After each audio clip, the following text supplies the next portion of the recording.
I went to celebrate with my son and his wife the successful sale of my company, $103 million. I booked a table at the best restaurant in Chicago. When my son went to the bathroom, the waitress approached me. She was pale. She whispered, "Don't drink that." I saw him put something in your drink. My heart turned to ice. I got up, and I left without looking back. 24 hours later, I discovered something that would change my life forever. But let me tell you how I got to that moment. How a father who gave everything ended up being poisoned by his own son. My name is Robert Stevens. I'm 59 years old. I founded Stevens Logistics 33 years ago with a used truck and a lot of dreams. Today, well, until a week ago, it was one of the largest logistics companies in the country, with government, corporate, and international contracts. $103 million. That was the final sale price. A fortune I built brick by brick, shipment by shipment, sacrifice by sacrifice. I married Ellen when I was 26. She was 24. She was an accountant, smart, ambitious, beautiful. We had 2 children. Richard, who is now 32, and then came Caroline, who is 29. Ellen passed away 6 years ago, breast cancer. She fought for 3 years. I spent millions on treatments, flying her to the best specialists in the country for experimental therapies, on hopes that faded with every visit to the doctor. But it didn't work, and I lost her. Her last words echoed in my mind for years. "Robert, take care of our children, but don't give them everything. Teach them to work, to value things. Promise me." I promised, my love. I didn't keep that promise. After Ellen was gone, I buried myself in work and guilt. The guilt of surviving, of continuing to breathe when she couldn't. And my children. And I, blinded by grief, didn't see it. Richard was 26 when Ellen passed. He was already married to Vanessa, a woman who, from the beginning, struck me as calculating, cold. But my son loved her, or so he said. So I accepted her. "Dad, I need your help," Richard told me, 2 months after the funeral. "I want to start a business, a high-end gym. Could you invest?" "How much do you need?" $2 million. To start. After that, it will be self-sufficient. I gave him $3 million. "So you have some cushion," I said. "So you can do things right." The gym opened. It lasted 8 months. Then it closed. The location wasn't right, Richard explained. Bad luck. And the money? It's gone. But I learned a lot, Dad. Next time will be different. The next time came 6 months later. A delivery app, he said. Like Uber Eats, but better. More exclusive. For luxury restaurants. I gave him $5 million. The app never launched. Technical problems was the excuse. And so it went. For 6 years. One business after another. One investment after another. Millions of dollars disappearing into projects that never took off. Or never really existed at all. Caroline was different. Or so I thought. She studied medicine. Specialized in pediatrics. She worked at a private hospital. She seemed responsible, independent, but she also had her hand out. Dad, I need help with the down payment on my apartment. Dad, my car broke down. Could you help me with a new one? Dad, I want to get a master's degree in New York. Could you pay for it? And I paid. For everything. Because they were my children. Because they were all I had left of Ellen. And because I was afraid. Afraid that if I said no, if I set boundaries, they would abandon me. And I would be left completely alone. A year ago, I decided to sell the company. Not because I needed the money, but because I was tired. Tired of the stress, of the responsibilities, of working 60 hours a week at my age. I wanted to retire, to travel, to enjoy what I had left of my life. When I told my children, their reactions were interesting. How much are you getting? Richard asked immediately. I don't know yet. It depends on the negotiations. But an estimate. 50 million? 100 million? Possibly in that range. I saw his eyes light up, like a predator seeing prey. And after you sell, what then? Caroline asked. You're going to retire completely. That's the plan. And your money, where will it be? Invested in secure accounts. To live comfortably for the rest of my days. And what about us? Richard interrupted. Your children, didn't you think about us? What do you mean? We've spent our whole lives with you. We sacrificed time, opportunities, to be close, to take care of you, and now that you're finally going to have real money, you're just going to keep it all? Richard, I have given you millions over the years. Loans, temporary help, not the same as what we deserve.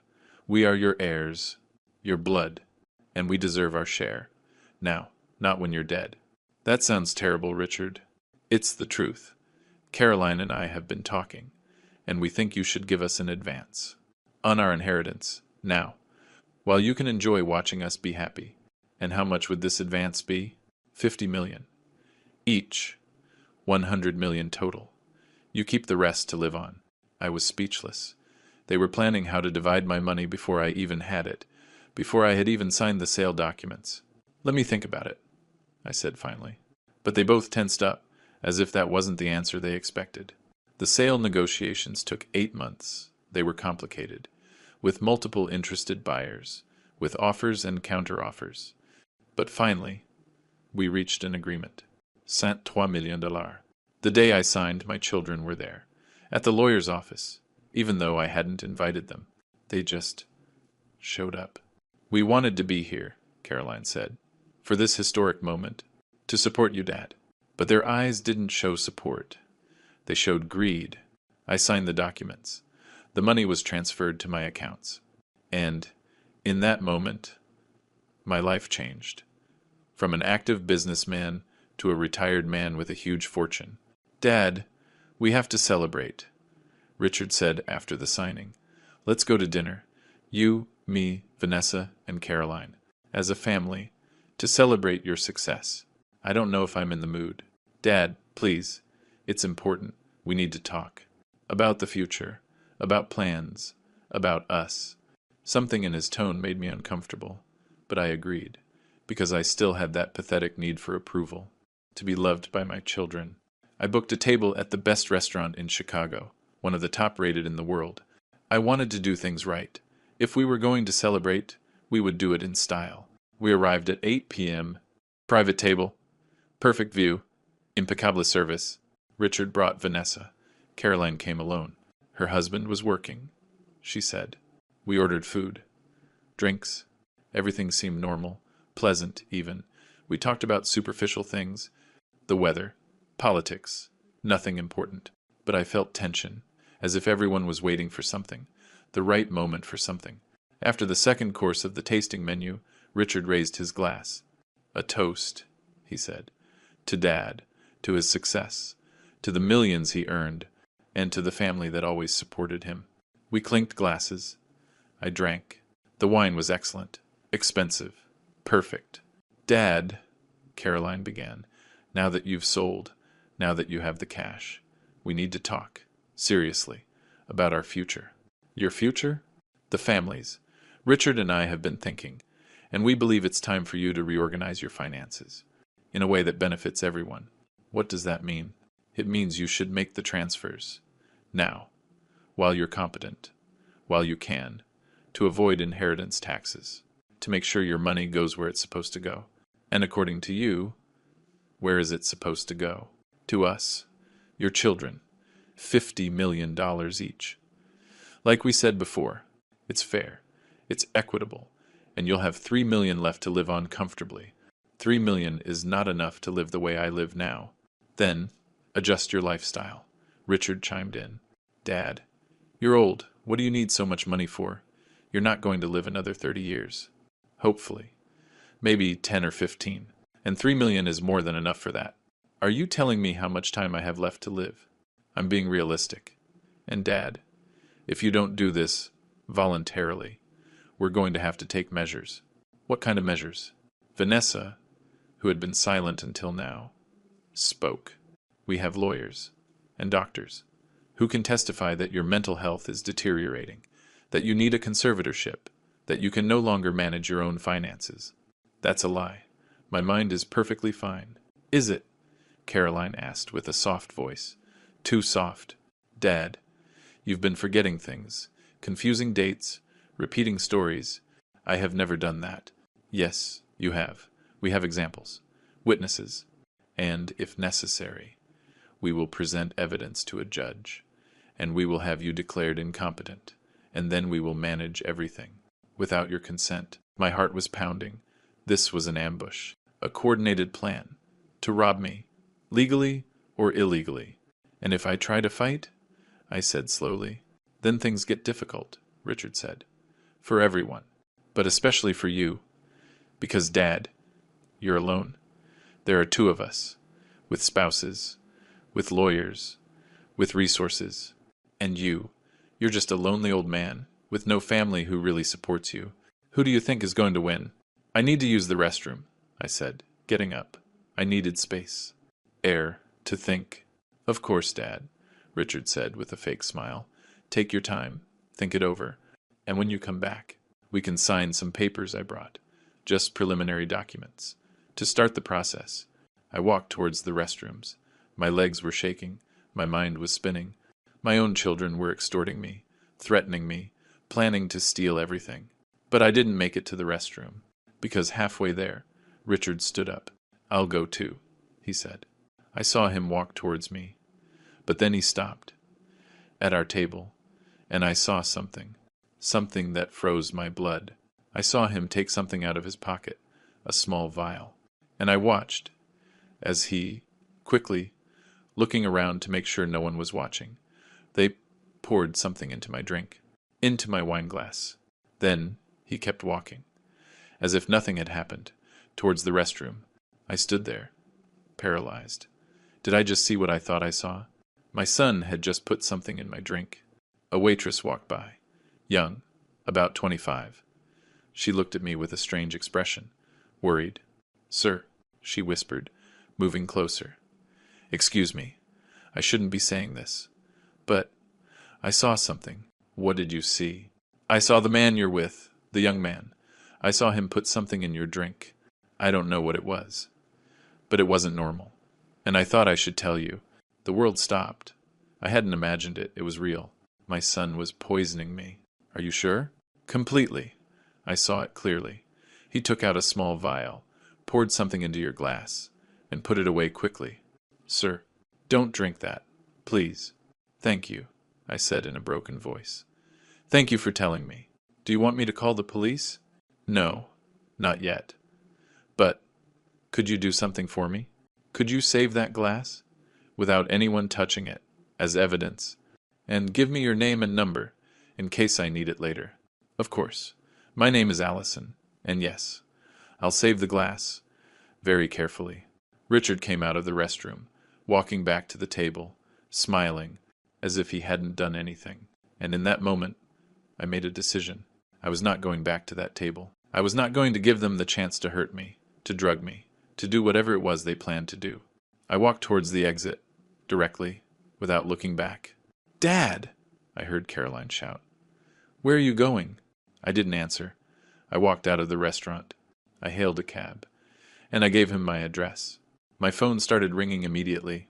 Richard, Caroline, Vanessa, calls and messages, demanding to know where I was, why I had left, saying I was being irrational, paranoid. I turned off the phone. And during the ride home, I processed what had just happened. My son tried to drug me. What for? To make me sign documents, to incapacitate me, to take me somewhere and force me to sign transfers under duress? I didn't know, but I knew I had to act, fast, before they did. I got home, locked the doors, and started making calls.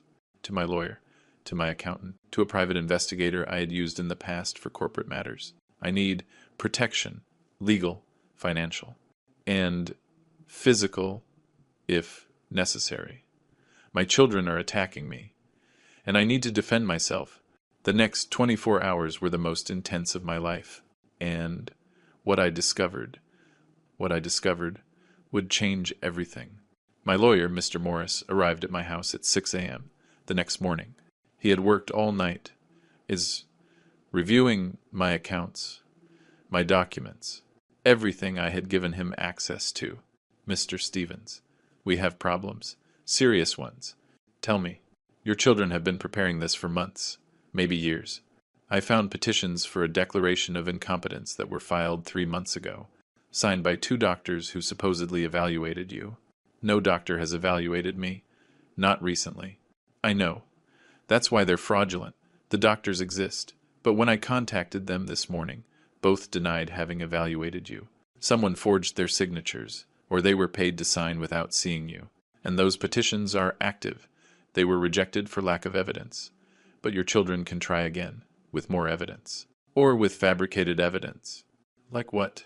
Like a video of you acting confused, under the influence of drugs, which, coincidentally, is what they tried to do last night at the restaurant. The reality hit me. It wasn't just theft. It was a complete plan.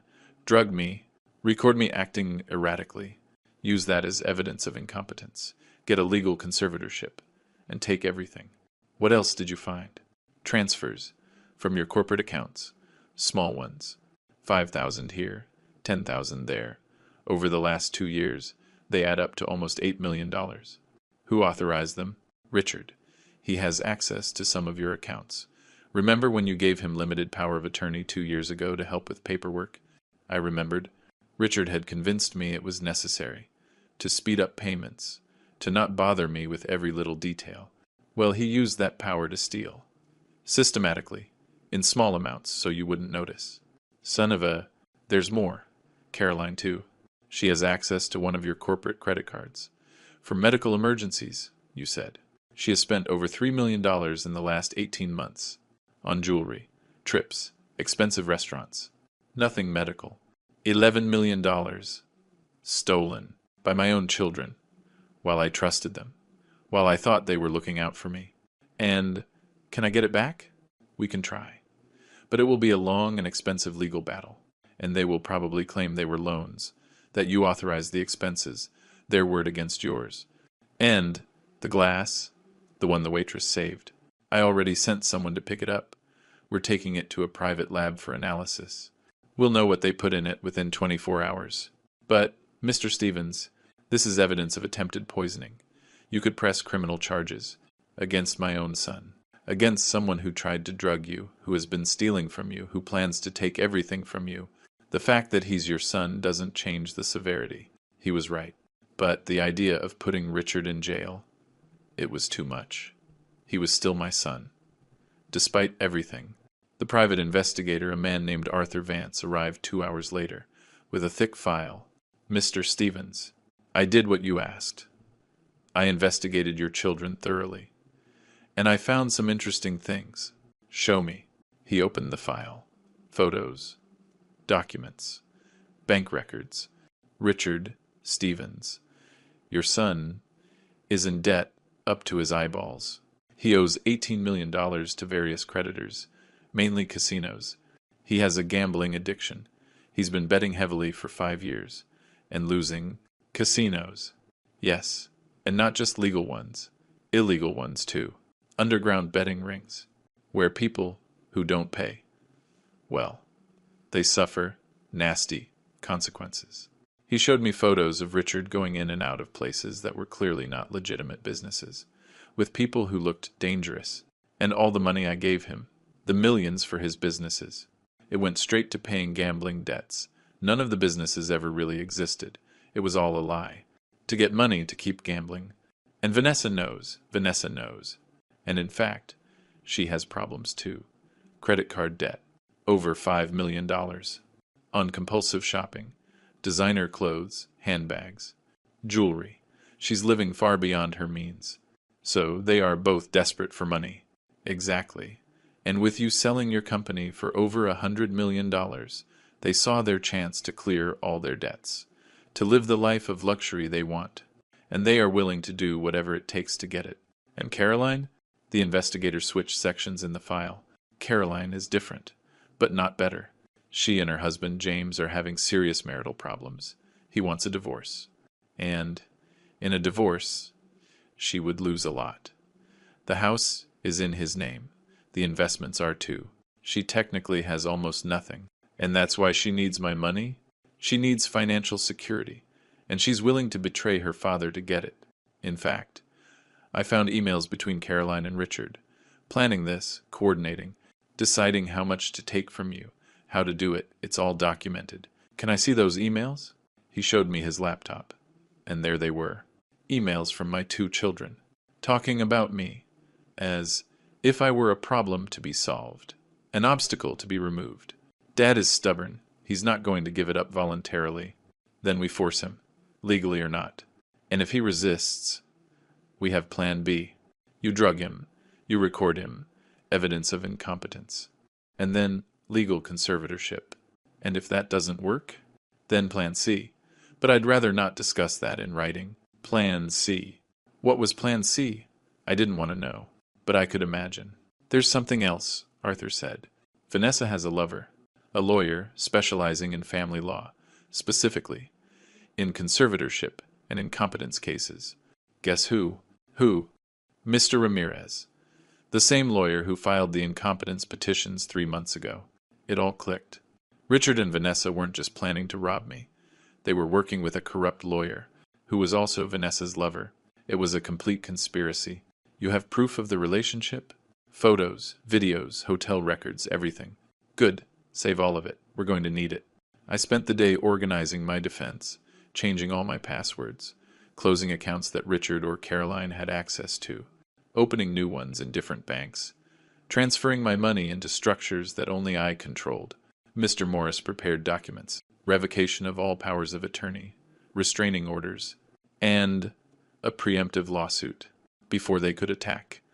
I would attack first, but there was something else I needed to do, something personal. I called my sister Teresa. She lived in Denver. We hadn't spoken much in recent years, because she never got along with Richard or Caroline. She always said they were spoiled and manipulative. I always defended them, said she was exaggerating. Robert, what happened? She answered. He worried. I never called her without a reason. I told her everything, every detail, the drugs, the theft, the plans, everything. There was a long silence on the other end. Then, I warned you. For years, I told you that you were giving them too much, that you were turning them into monsters, but you didn't listen to me. You're right. I didn't listen, and now I'm paying the price. So what are you going to do? Defend myself, legally and financially. But, Teresa, I need something from you. Anything. I need you to come here, to be here, as a witness, as support, as real family, because I realize I don't have any. That what I thought was family was just people waiting for me to die to take my money. I'm on my way. I'll be there tomorrow. And, Robert, you're going to get through this. I promise you. That night, alone in my huge house, I processed everything. How I had gotten here, how my children had become. This, and I realized something painful. I had created them.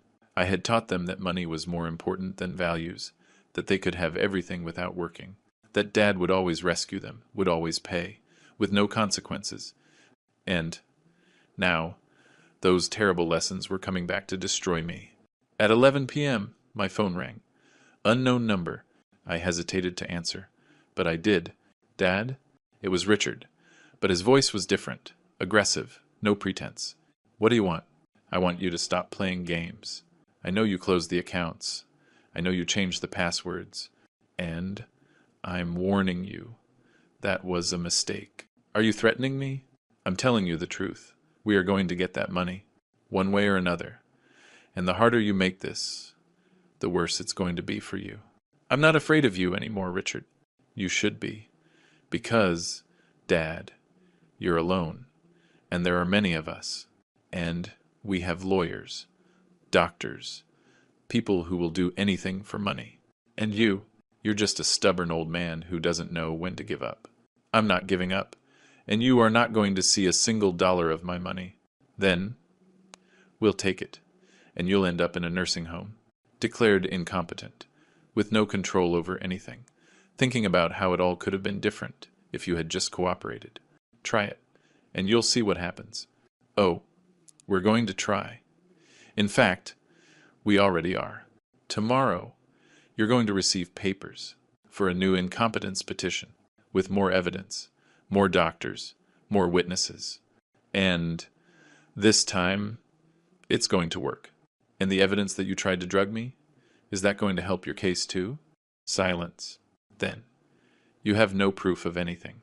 I have the glass with what you put in it at a lab, and I have a witness, the waitress, who saw everything, and she's willing to testify.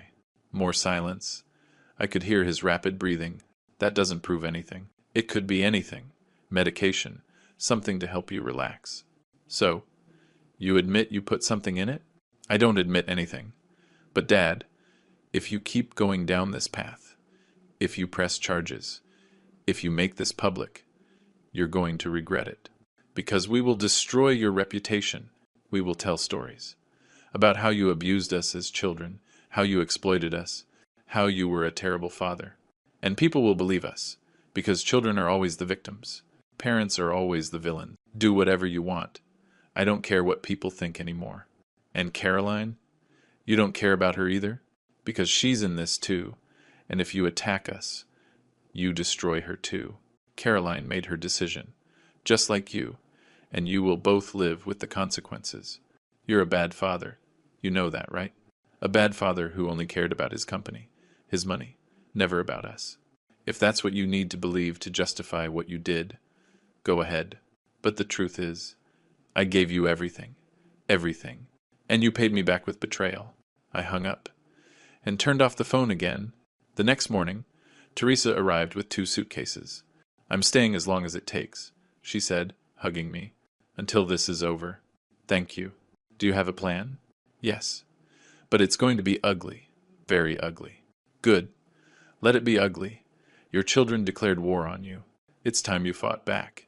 Mr. Morris arrived an hour later, with the final documents. Mr. Stevens. Everything is ready. A civil lawsuit against Richard and Caroline for fraud and theft. A criminal complaint for attempted poisoning against Richard. A complaint against the lawyer, Ramirez, for unethical conduct and conspiracy. And restraining orders against both of them. They cannot come near you, contact you, or have their representatives contact you. And my accounts? Protected. Everything is in legal structures that only you control, even if they manage to get a declaration of incompetence. Which they won't. They won't be able to touch the money. It's in international trusts, in jurisdictions that don't recognize U.S. conservatorships. Perfect. But Mr. Stevens, you need to know something. When I file these documents, when this becomes public, your children are going to fight back, hard, with everything they have, and it's going to hurt, emotionally, more than legally. I know. But I'm ready. Are you sure? Because once we cross this line, there's no going back. I looked at Teresa. She nodded, giving me strength. I'm sure. Proceed. The documents were filed that afternoon. And as Mr. Morris predicted, the reaction was immediate. Richard and Caroline hired their own lawyers. Expensive, aggressive. And they started their own narrative. In the media, wherever they could. Millionaire father abandons his children after selling company for $100 million. Children fight for what's fair against greedy father. Businessman falsely accuses his children to keep entire fortune. Public opinion was divided. Some supported me, others supported my children, but most just enjoyed the drama, the scandal, the rich family destroying itself publicly. And even though I had prepared for it, even though I knew it would happen, it hurt. To see my children on television, crying, saying I had abandoned them, that I was never a good father, that I only cared about money. Lies, but effective lies. Don't listen to them, Teresa told me. They're desperate, trying to get public sympathy to pressure you into giving in. I'm not giving in. I know. But this is going to get worse before it gets better. Get ready. And she was right, because 24 hours later, I got a call from the hospital. Caroline had been hospitalized for a nervous breakdown caused by the stress of being attacked by her cruel father. It was all theater, but effective theater. The media ran with the story. And I, once again, was the villain. The rich man who preferred his money over his daughter's health. And while the world judged me, I prepared for the next move. The move that would change everything. Because I had discovered something. something that neither Richard nor Caroline knew that I knew. And when I revealed it, when I played that card, the game would be over. On my terms. The lab confirmed what I already knew. The glass that Allison, the waitress, had saved contained rohypnol, the date rape drug, in a dose large enough to incapacitate me for hours, maybe to make me sign documents without knowing what I was doing, or simply to record me completely out of control, and use that as evidence of mental decline. This is solid evidence, Mr. Morris said. With this we can proceed criminally. Richard could face up to 10 years in prison. Not yet, I said. First, I want them to know I have this. I want to see them sweat, knowing that at any moment I can destroy their lives with one call to the district attorney. That's risky. They might try something desperate. Let them try. I have private security now, and I'm ready for whatever comes. But what came was not what I expected.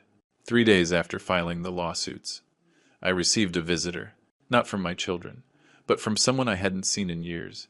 Ellen, not my late wife, but her sister, Ellen Martinez, named after their grandmother, just like my wife. Robert, she said when I opened the door, we need to talk. About what? About what's happening. About your children.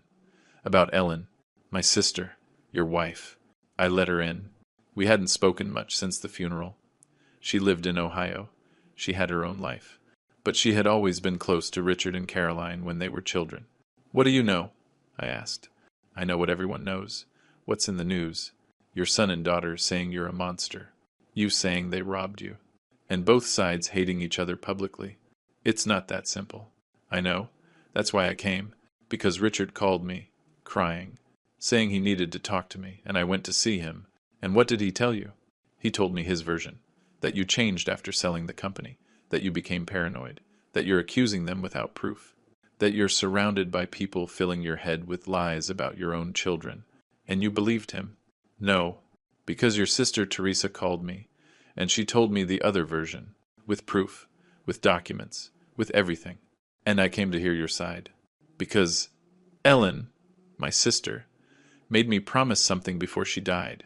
What did she make you promise? That I would look after her children, that I would make sure they grew up right, that if anything happened, I would intervene, and I failed that promise. Because I stayed away after her death, because it was too painful to be around you all, around the memories, but now I see I should have stayed, that maybe I could have prevented this. No one could have prevented this. Richard and Caroline made their choices, but they were shaped by something, by someone, and I need to understand what happened. I need to know if there's anything left to save, or if they're really beyond redemption. I told her everything, without leaving anything out. The money I gave them, the thefts, the threats, the attempt to drug me, everything. Ellen listened in silence. Tears rolled down her cheeks. Ellen would be devastated, absolutely devastated. I know. She made you promise not to spoil them, right? Yes. And you did it anyway? Yes. Because I was lonely, scared, and I thought money could replace the love they lost when their mother died. But I was wrong. Money only corrupted them. And now what? You're going to destroy them legally? I'm going to protect myself. If that means destroying them, then yes. Ellen took a deep breath. There's something you don't know. Something Ellen made me swear I would never tell you. But I think you need to know it now. What? Before she died, Ellen told me she was worried. About Richard especially. That she saw something in him. Something dark. She said that ever since he was a kid, he manipulated. He lied without remorse. He took things that weren't his. And when she confronted him, he would cry, play the victim. And you would always defend him. Ellen said that? Yes. And she told me that if she died, you were going to spoil him. Because you couldn't see his flaws. Because you loved him too much to see the truth. And she made me promise to intervene. To help you set boundaries. But I failed. And now look what happened. It's not your fault. It's mine. And theirs. But mostly mine. What are you going to do? There's something else I haven't revealed yet. Something I found out 2 days ago. And when I bring it to light, everything changes. What is it? Richard isn't just a gambling addict. He's a partner in a business. An illegal business. money laundering, using shell companies to clean money from illegal casinos. And Caroline knew. In fact, she invested in that business. With money I gave her, you have proof? The investigator has it. Documents, transfers, emails, everything. And if I present that to the authorities, they don't just lose access to my money. They go to prison. Both of them. And are you going to do it? I don't know, because once I do it, there's no turning back. They're my children, and despite everything, a part of me still loves them, still remembers when they were kids, innocent, pure. But they're not those kids anymore. They're adults who made choices, criminal choices, and they deserve the consequences. I know, but my phone rang. Private number. I answered. Mr. Stevens. A woman's voice. Professional. Yes. This is Agent Sanchez, from the Financial Crimes Unit of the DA's office. I need to speak with you about your son, Richard Stevens. My heart stopped. What about him? We are investigating him for money laundering, tax fraud, and other related crimes. And during our investigation, we discovered that you might be a victim of theft, of fraud. Is that correct? Yes. I have active lawsuits. We know. And we want to know if you would be willing to cooperate with our investigation, to provide evidence, testimony, access to your financial records. And what happens if I cooperate? Your son is facing very serious charges, and your daughter, Caroline, is also under investigation. Cooperation on your part would strengthen our case considerably. And if I don't cooperate, the investigation continues anyway, but it would be more difficult, longer, and less of a guarantee. I need to think about it. Understood. But Mr. Stevens, I need you to understand something. Your son isn't just a gambler with debts. He's involved with dangerous people, real criminals, and those people don't forgive debts. If your son goes down, if he goes to prison, they are going to look to get their money back, from any source, including you. Are you telling me I'm in danger? I'm telling you to take precautions, and to seriously consider cooperating, for your safety, and for justice. She hung up. I stared at the phone, processing. Ellen was looking at me, worried. What was that? The DA's office. They're already investigating Richard, and they want my cooperation. Are you going to give it to them? I don't know, because if I cooperate, I'm basically sending my own son to prison, for years, and I don't know if I can do that. Robert, listen to me. Your son tried to drug you. He stole millions from you. He's involved with criminals, and he put you in danger, not just financial, but physical. Are you really going to protect him after all that? It's not protecting him. It's not wanting to be the one who destroys him. He destroyed himself. You would just be the one facing the truth. Teresa walked into the room. She had been listening from the kitchen. Robert, you need to decide. Are you a victim, or are you an accomplice? Because protecting Richard after what he did makes you an accomplice. To his crimes, to his destruction, and to what he might do to other people he hurts. She's right, Ellen added. Ellen, my sister, would not want you to protect someone who hurt you, even if that someone is her son. She would want justice and consequences. I spent the next 2 days in agony, thinking, debating with myself, reading and rereading the documents the investigator had given me, seeing the proof of everything Richard had done, and, finally, I made a decision. I called Agent Sanchez. I will cooperate. With everything. Documents, testimony, access to my accounts. Everything you need. Thank you, Mr. Stevens.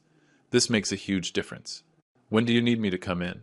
Tomorrow, 10 a.m., at our offices. And, Mr. Stevens, this is going to become public. The media is going to find out, and your son is going to know that you cooperated.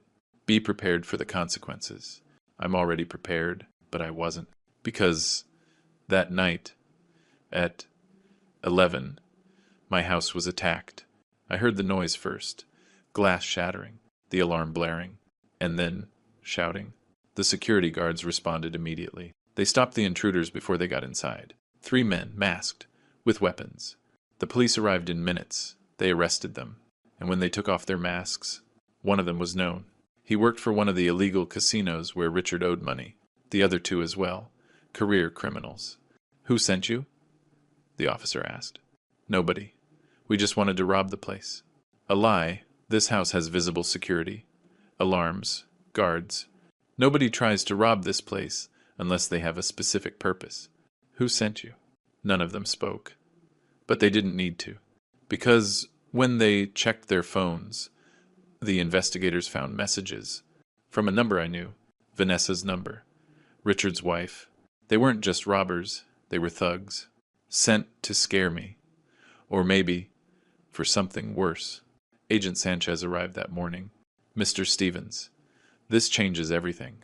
This isn't just fraud anymore, this is attempted assault. Possibly attempted something worse. We need to act fast. What do you propose? Arrest warrants, now, for Richard, Vanessa, and Caroline, and seizure of all their assets, before they can flee or destroy evidence. Do it. At 6 a.m, tactical teams entered the homes of my 2 children simultaneously. They arrested them. They took them in for questioning. And their lives, as they knew them, ended. The media exploded with the news. Millionaires' children arrested for fraud and money laundering. Attempted attack on retired businessmen linked to son's debts. Millionaire family destroyed by greed and crime. I watched from my house, with Teresa and Ellen by my side, processing what had just happened. You did the right thing, Teresa said. It doesn't feel like it. It never feels like it, but it was necessary. Ellen took my hand. Ellen would be proud of you, for finally setting boundaries, for choosing your safety over protecting people who didn't deserve it. And now what? Now you live. Without fear, without guilt, because you did everything you could. You gave them everything. And they chose to waste it. They chose to betray. And now they face the consequences. 3 days later, Richard and Caroline were formally charged. Richard was facing 15 years in prison. Caroline, 8. Vanessa, 10. Their lawyers tried to negotiate, reduce sentences in exchange for cooperation, for testifying against others in the criminal network. But I was no longer involved. It wasn't my problem anymore. It was theirs, completely. I received a letter from Caroline, from the detention center where she was awaiting trial. Dad, I know I have no right to write to you. I know what we did was unforgivable. But I need you to know something. I didn't want to hurt you. I really didn't. But Richard convinced me. He told me it was our chance, that you had too much, that we deserved our share, and I was scared of losing my marriage, my stability, and I made the wrong choice. I don't expect your forgiveness, or your help. I just want you to know that a part of me, the little girl I was, the one who truly loved you, still exists. And that part is destroyed by what I did. I'm sorry. More than words can express. I read the letter 3 times, looking for signs of manipulation, of one last attempt to get something from me. But I only found genuine pain, real regret. Maybe. Are you going to answer? Teresa asked. I don't know. Maybe. Eventually. But not now. Now. I need to heal, to process, to learn to live without them. And the money?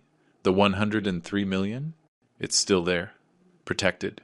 And I'm going to use it for something good, something Ellen would have approved of. What?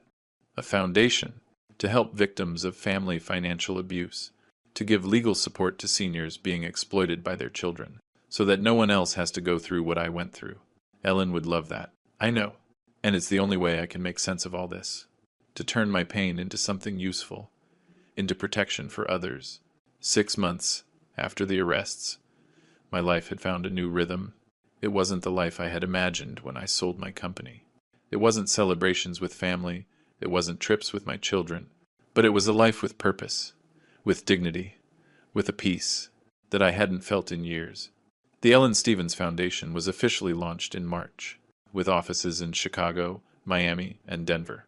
Our goal was simple but powerful, to protect seniors from family financial abuse. We offered free legal counsel, psychological support, private investigators to document abuse, and a temporary shelter for those who, like I almost was, ended up on the street because of greedy children or relatives. In 6 months, we had helped 237 people, 237 stories just like mine, some worse, some not as severe, but all with the same common denominator. Family who saw their elders as ATMs, as obstacles, as problems to be solved. Teresa became the chief operating officer of the foundation. She had experience in management, and more importantly, she had a passion for the cause. This is what we should have been doing years ago, she told me, helping others before they reach the breaking point. Ellen, my late wife's sister, also got involved as a counselor, talking to victims, sharing her own experience of watching her sister worry about how I was raising my children. If I had only spoken up louder, she told me once, maybe this wouldn't have happened. It's not your fault, it's mine, and theirs, no one else's. The trial of Richard, Caroline, and Vanessa was long.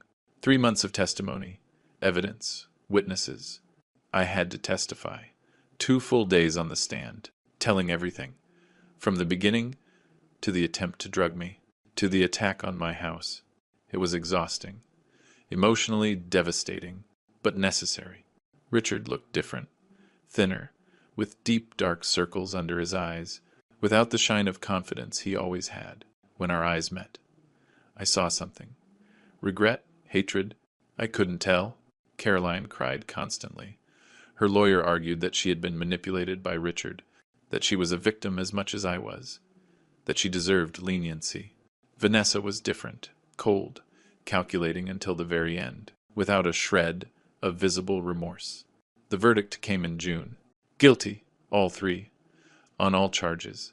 Richard was sentenced to 12 years in prison, less than the 15 he faced, thanks to a last-minute deal where he agreed to cooperate against others in the money laundering network. Caroline received 5 years, with the possibility of parole after 3, if she showed good conduct, and completed rehabilitation programs. Vanessa got 8 years, no possibility of reduction, for being considered the intellectual architect of many of the plans. When the judge read the sentences, Caroline collapsed, sobbing, shouting, "Dad, please, help me, please."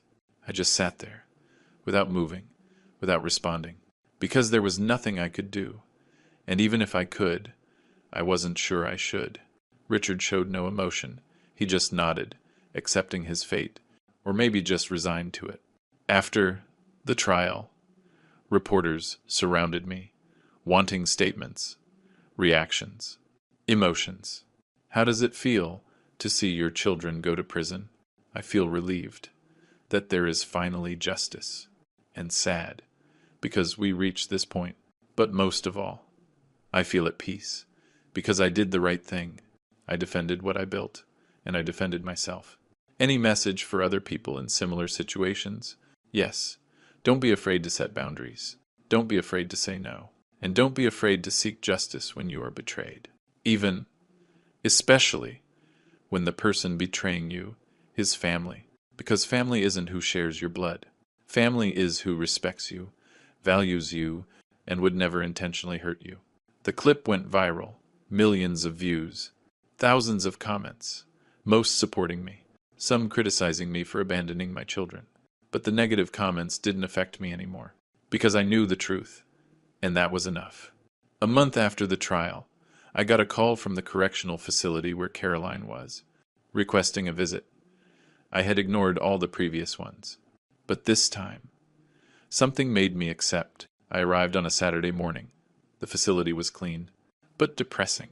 Women of all ages, some visitors, children crying, wives waiting. They took me to a visiting room.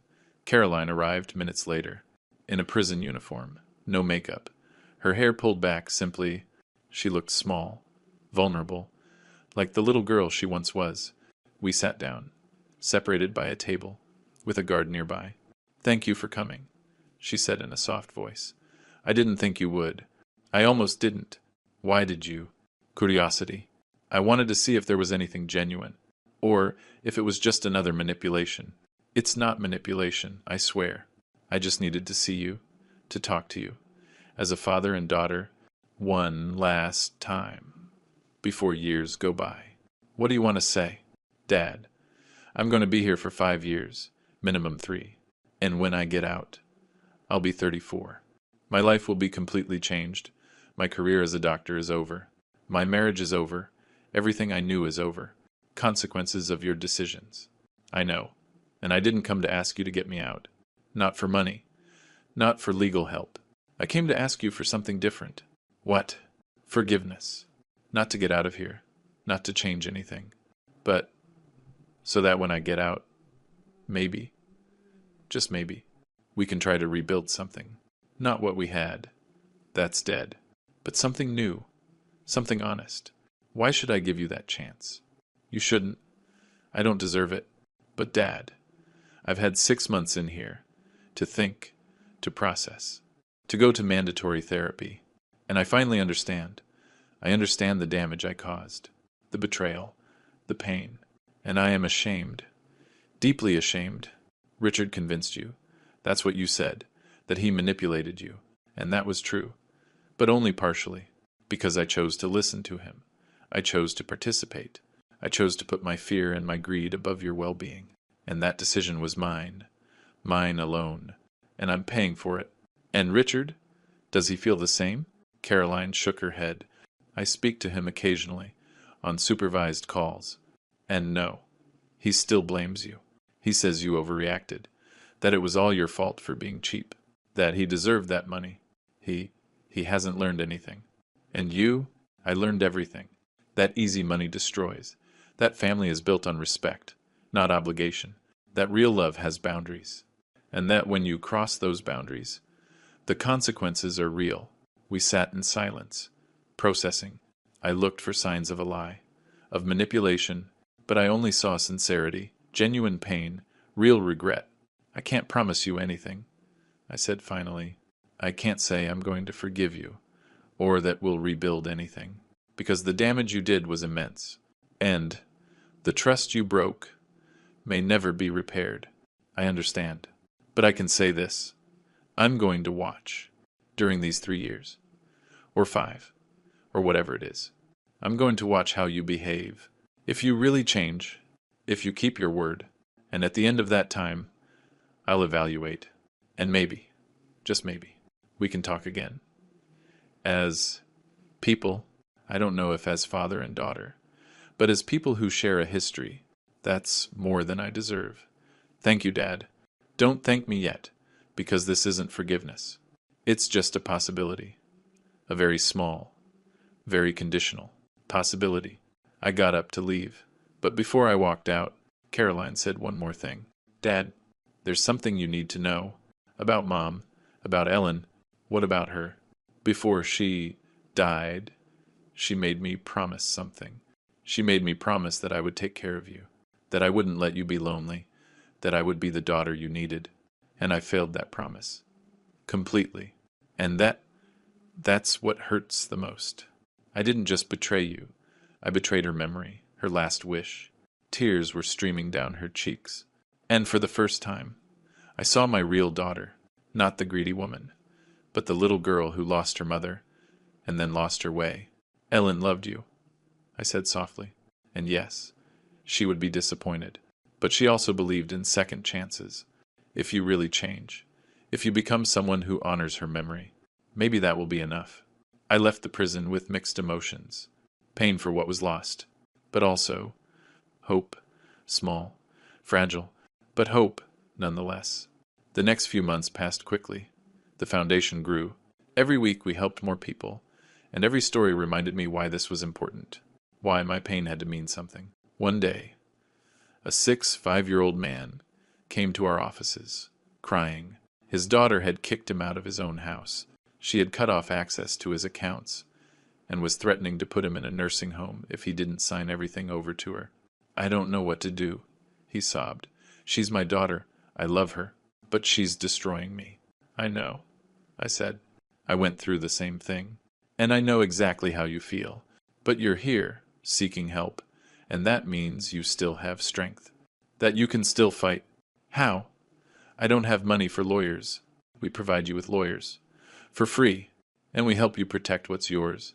And we give you temporary shelter if you need it. And we walk with you every step of the way. You are not alone. Not anymore. I saw hope light up in his eyes. The same hope I had needed, but didn't have when I was in my darkest moment. Thank you. Thank you for existing. For understanding. Don't thank me. Just get better. Just keep moving forward. And, someday, when you're better, help someone else. That's how we honor our pain, by turning it into healing for others. 1 year after the trial, the reporter, David Martinez, published his article. It wasn't just about me. It was about the phenomenon of family financial abuse, with statistics, interviews, stories from dozens of people. And my story was at the center, the most extreme example, but also one that ended with justice, with consequences. With change, the article won awards, and more importantly, it generated a national conversation about how to protect seniors, about how laws needed to change, about how society needed to stop romanticizing toxic family. I was invited to speak at conferences, at universities, on television programs, and every time, I told my story, without shame, without hiding anything, because shame only protects the abusers. The truth protects the victims.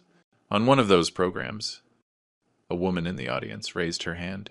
Mr. Stevens, don't you regret sending your children to prison? Don't you feel that as a father, you should have protected them? As a father, my job was to raise them right, to teach them values, boundaries, consequences. I failed at that, and they became adults who thought they could do anything without repercussions. Sending them to prison wasn't protecting them. It was finally teaching them the lesson I should have taught 20 years ago, that actions have consequences, that no one is above the law, not even family. And do you still love them? I love the children they were. I grieve for the potential they wasted, but I do not love the adults they chose to be, and I will not sacrifice my life, or my safety, or my dignity for people who do not respect me. Love without respect isn't love. It's codependency, and I don't live like that anymore. The audience applauded. And after the show, dozens of people were waiting for me, wanting to talk, share their stories, seek advice. My son constantly asks me for money. What do I do? Say no, and hold the line, even if he cries, even if he threatens, because every time you give in, you teach him that manipulation works. My children don't visit me unless they need something. Then stop giving them things and see if they still visit. If they don't, then they were never real visits. They were transactions, and you deserve better. I'm afraid of being alone. Being alone is better than being surrounded by people who use you. And you are not alone. There are communities, too, support groups, real people who will value you for who you are, not for what you have. Every conversation reminded me my pain had purpose. My experience could help others, and though I lost my children, I gained something more valuable: authenticity, freedom, peace. 2 years after the trial, Caroline met her first eligibility for parole. Her lawyer contacted me. Mr. Stevens, Caroline is applying for parole, and as part of the process, the board wants to know if you support her release. Your opinion carries weight. And what has she done during these 2 years? She completed all the rehabilitation programs. She worked in the prison library, taught other inmates to read. She became a peer counselor, and she hasn't had a single disciplinary infraction. The reports say she is a model inmate. And is she genuinely changed, or is she just acting to get out early? That you'll have to determine. But, Mr. Stevens, I've seen a lot of cases, and Caroline seems genuine. She has done the internal work, the therapy, the reflection. I can't guarantee she won't relapse, no one can. But I believe she deserves the chance. And Richard? Richard isn't eligible for another 8 years, and frankly, I don't think he's going to change. His behavioral reports are problematic. Fights, defiant attitude, refusal to participate in programs. He's doing his time, but he's not growing. That wasn't surprising. Richard was always the most stubborn, the most unwilling to accept responsibility. I need to think about Caroline, to talk to her first. Before I decide, I visited Caroline a week later. She looked different again, more mature, with eyes that showed hard experience, but real growth. Dad, thanks for coming. Your lawyer says you want parole. Yes, but I didn't come to ask you to help me get it. I came to tell you that I understand if you say no. I understand if you don't trust me. I understand if you want me to serve the full 5 years, because that's what I deserve. But you want to get out. Of course I want to get out. But more than that, I want to prove I've changed. And I can't do that in here. I need the real world, with its temptations, its challenges, its opportunities to fail or succeed. And I need to prove to you, and to myself, that I can choose right. And if I fail, then I come right back here. For the remaining 3 years, and I probably lose any chance of a relationship with you, forever. It's a risk. I understand, and that I'm willing to take. What would you do if you get out? I have a plan. I want to work, not as a doctor. My license is revoked. But I can work in community health. As an educator, teaching, prevention, first aid, helping at free clinics, not for the money. The pay is minimal, but for the purpose, to contribute, to do good. And where would you live? In a small apartment that a social reentry organization helped me find, paid for a few months with my prison earnings. After that, I'll have to support myself with my job without help from anyone, including you. And your husband? James filed for divorce a year ago. It was finalized 3 months ago. I don't blame him. I destroyed our marriage. He deserves to rebuild his life, and I need to rebuild mine, alone, without depending on anyone. I looked at her, searching for lies, for manipulation. But I only saw determination, humility, and something I hadn't seen in years. Real responsibility. I will support your parole, I said finally. On conditions. Which ones? That you stay away from Richard, that you don't visit him, that you don't let yourself be influenced by him. He is toxic, and you need distance. I already decided that, before you asked, that you do not ask me for money. Ever. For any reason. If you have an emergency, there are organizations that help. But not me. Not yet. Understood. That you agree to monthly meetings, with me, to talk. So I can see your progress. Not as control, but as connection. So that slowly, very slowly, we can rebuild something. I would love that. And finally, if you relapse, if you lie, if you try to manipulate me even once, it's over. No explanations, no second chances. It ends. Do you understand? Perfectly. And I accept. All of it. Caroline was granted parole 2 months later. She walked out on a Tuesday morning. I was there. Not to take her home, but to watch her take her first steps of freedom. Thank you for being here, she said. I didn't do it for you. I did it for me, to see if my decision was right. So, ask me in a year. During that year, we met once a month, at a neutral coffee shop, for 1 hour. We talked about her work, her challenges, her successes. It wasn't easy. There were moments of tension, of pain, of difficult memories. But there were also moments of real connection, of honest conversation, of something resembling healing. You know what the hardest part is? She told me in one of those meetings. It's not the money. It's not the hard work. It's facing people, the people who know what I did, who judge me, who will never forgive me. Welcome to my world. I lived that for 2 years. Being judged for abandoning my children, for choosing money over family, according to some. How did you stand it? I stopped caring what strangers thought. I only cared about what I knew was true, and what the people who really knew me thought, the ones who supported me. Like Teresa, like Ellen, like the hundreds who write to the foundation, thanking us for helping them. I want to be like that. Strong, secure. You will be. With time, and work, and consistent right choices. It's not a moment, it's a process. 3 years after the trial, the Ellen Stevens Foundation had helped over 1,000 people. We recovered over $50 million in stolen assets. We filed 200 successful lawsuits.